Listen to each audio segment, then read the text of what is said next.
Bismillahirrahmanirrahim. Assalamualaikum warahmatullahi wabarakatuh. Alhamdulillah di syahr Ramadana wa nunazzilul Qur'ana ma huwa shifaa'un wa rahmatul lil mu'minin. Asyhadu an la ilaha illallah wa la syarika lah wa asyhadu anna Muhammadan abduhu wa rasuluh. Allahumma shalli wa sallim ala sayyidina Muhammadin wa ala alihi wa sahbihi ajma'in. Amma ba'd. Alhamdulillah, puji syukur kita panjatkan kehadirat Allah Subhanahu wa taala yang telah memberikan berbagai nikmat kepada seluruh umat manusia, terutama nikmat iman serta Islam serta nikmat sehat yang diberikan oleh Allah Subhanahu wa taala yang patut kita syukuri. Dan pada saat ini alhamdulillah kita sampai di bulan yang penuh rahmat, barakah serta ampunan dari Allah Subhanahu wa taala, yaitu bulan suci Ramadan. Salawat serta salam semoga tercurah luahkan kepada junjungan kita Nabi Muhammad sallallahu alaihi wasallam, kepada para keluarganya, para sahabat, tabi'innya sampai kepada kita selaku umatnya.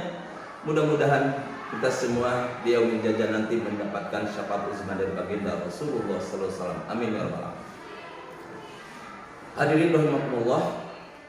Alhamdulillah pada saat ini kita berada di bulan suci Ramadan, di dalam 10 hari yang kedua, yang mana 10 hari yang kedua ini adalah Allah akan mengampuni semua dosa-dosa manusia.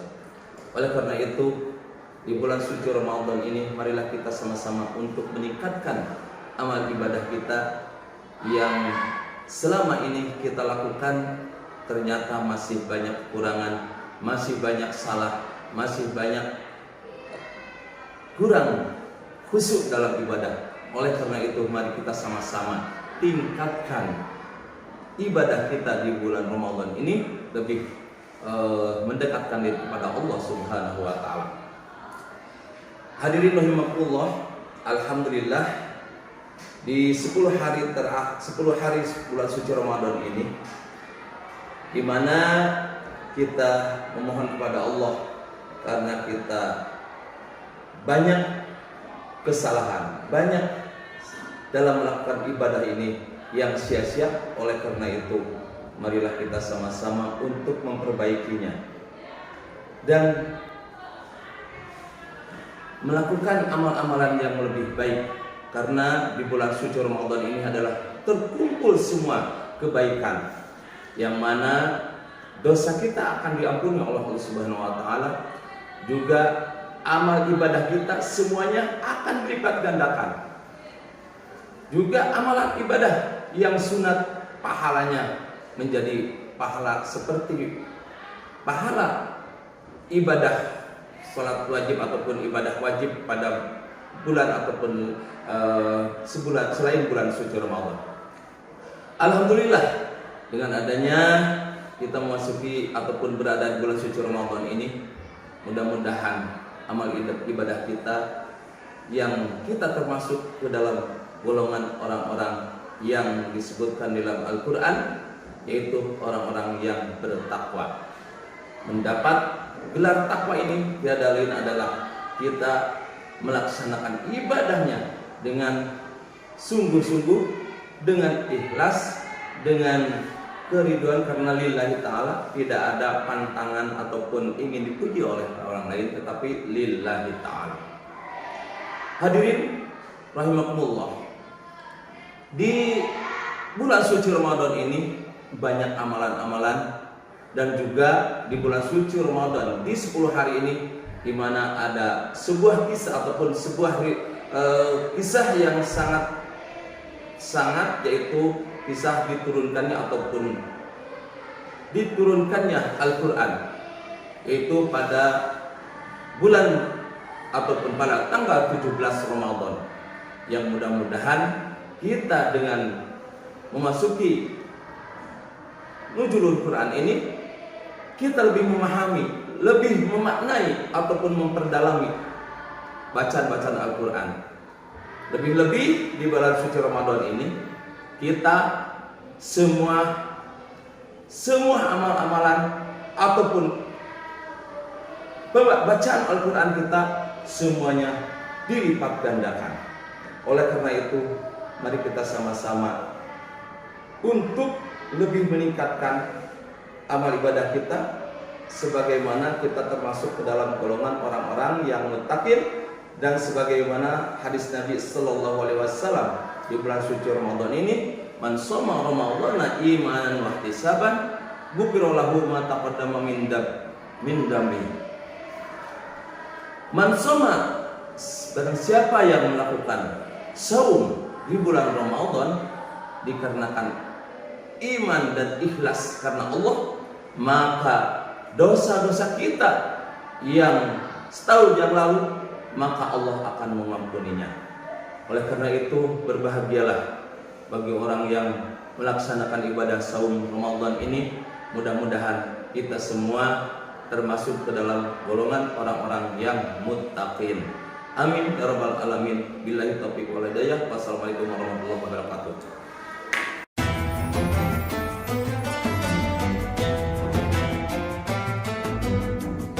Bismillahirrahmanirrahim. Assalamualaikum warahmatullahi wabarakatuh.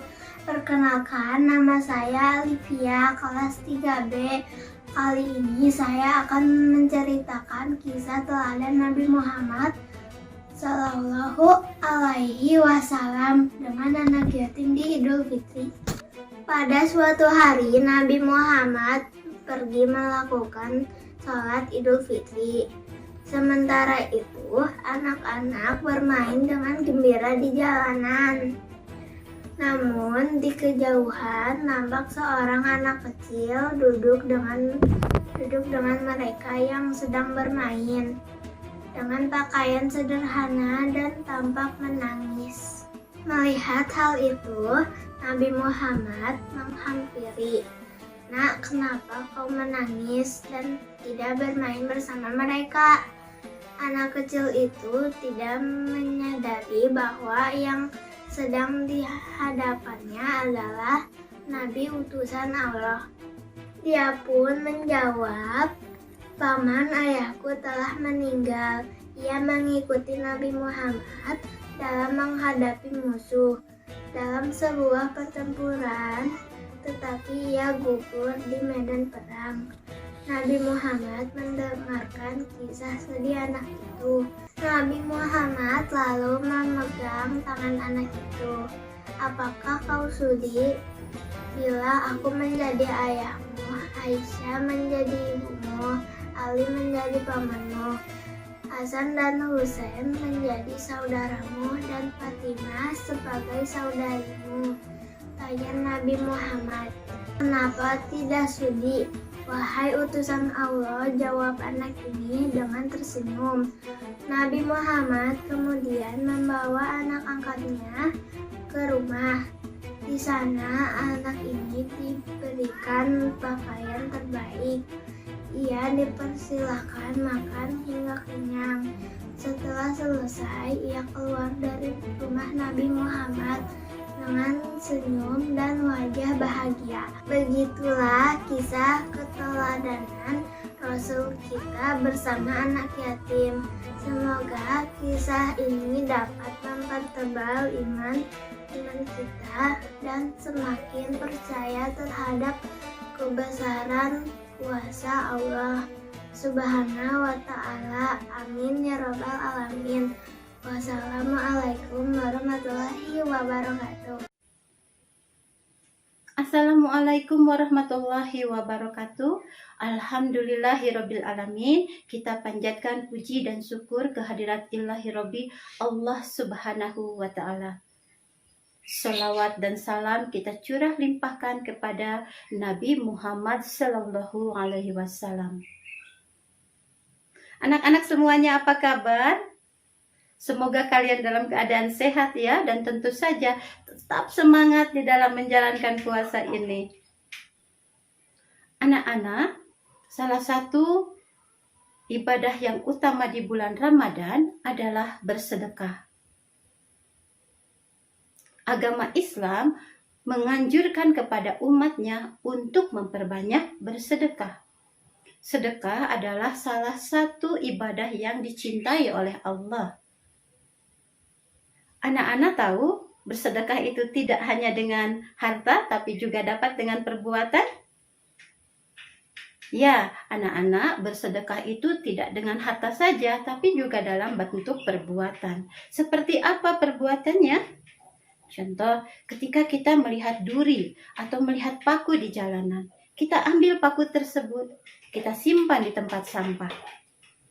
Atau bisa juga kita berbagi ilmu pengetahuan. Misalnya anak-anak memiliki keterampilan membuat layang-layang. Ketika ada teman kita datang dan ingin tahu bagaimana cara membuat layang-layang, maka ajarilah. Nah, itu contoh bentuk perbuatan berbagi ilmu. Ada lagi bersedekah dengan perbuatan yang mudah untuk dilakukan oleh semua orang. Nah, apa itu? Tersenyum. Senyuman yang manis akan menyebabkan orang menyukai dirimu. Nah, anak-anak yang ibu sayangi, di antara sedekah ini tentu saja memiliki keutamaan. Apa saja keutamaan bersedekah? Yang pertama, dapat menghapus dosa. Nabi Muhammad SAW bersabda, sedekah itu dapat menghapuskan dosa, seumpama air dapat memadamkan api. Apakah dengan bersedekah dosa kita bisa langsung terhapus? Tentu saja tidak. Jika kita berbuat kesalahan atau berbuat dosa, kita harus menyesali perbuatan tersebut dan tidak mengulanginya. Atau dengan kata lain, kita bertobat. Kemudian memperbanyak semua perbuatan yang baik. Nah, keutamaan yang kedua dari bersedekah itu akan mendapatkan pahala yang berlimpah. Seperti firman Allah, yang artinya sesungguhnya orang-orang yang bersedekah, baik laki-laki maupun perempuan, dan meminjamkan kepada Allah pinjaman yang baik, niscaya akan dilipat gandakan ganjarannya kepada mereka. Dan baginya pahala yang sangat banyak. Keutamaan yang ketiga dari bersedekah adalah terdapat pintu surga yang hanya dapat dimasuki oleh mereka yang bersedekah. Orang-orang yang memberikan, menyumbangkan dua hartanya di jalan Allah, maka ia akan dipanggil oleh salah satu pintu surga. Yang keempat, keutamaan bersedekah adalah mendapat naungan di hari akhir. Rasulullah menceritakan tentang 7 jenis manusia yang mendapat naungan di suatu hari ketika tidak ada lagi naungan selain naungan dari Allah. Salah satu jenis manusia yang mendapatkannya adalah seseorang yang bersedekah dengan tangan kanannya, kemudian menyembunyikan amalannya, sampai tangan kirinya pun tidak pernah tahu apa yang disedekahkan oleh tangan kanannya. Nah, anak-anak, itulah 4 keutamaan dari sedekah. Bagaimana kalau sekarang kita mulai bersedekah? Yuk kita ramai-ramai bersedekah. Karena sedekah itu tidak hanya dengan harta, tapi juga dengan perbuatan. Dan tentunya kalian akan bisa melakukannya. Sekian kuliah 7 menit yang Ibu berikan kepada kalian. Semoga kuliah 7 menit ini dapat berguna ya untuk kalian kelak. Amin ya rabbal alamin. Sampai jumpa. Assalamualaikum warahmatullahi wabarakatuh.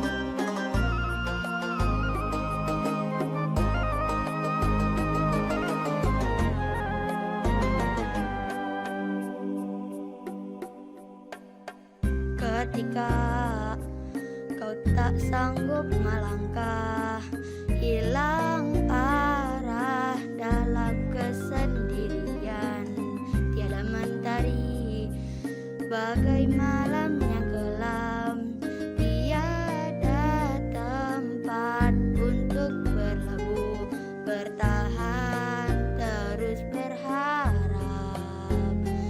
Allah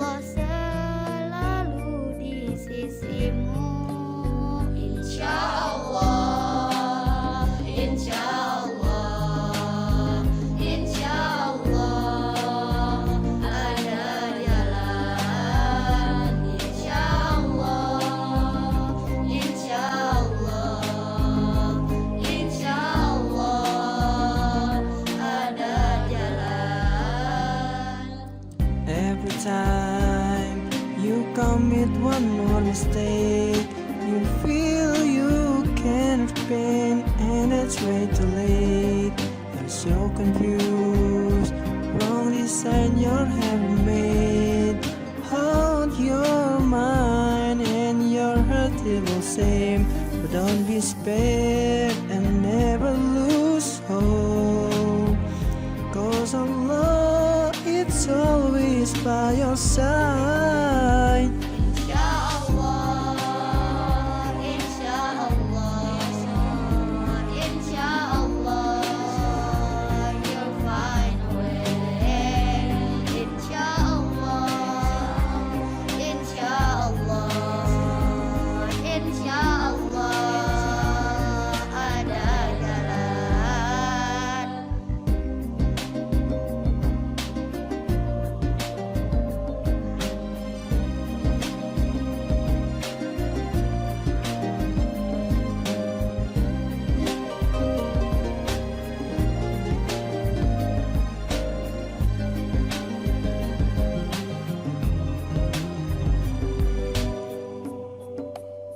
Turn to Allah, He's never far away.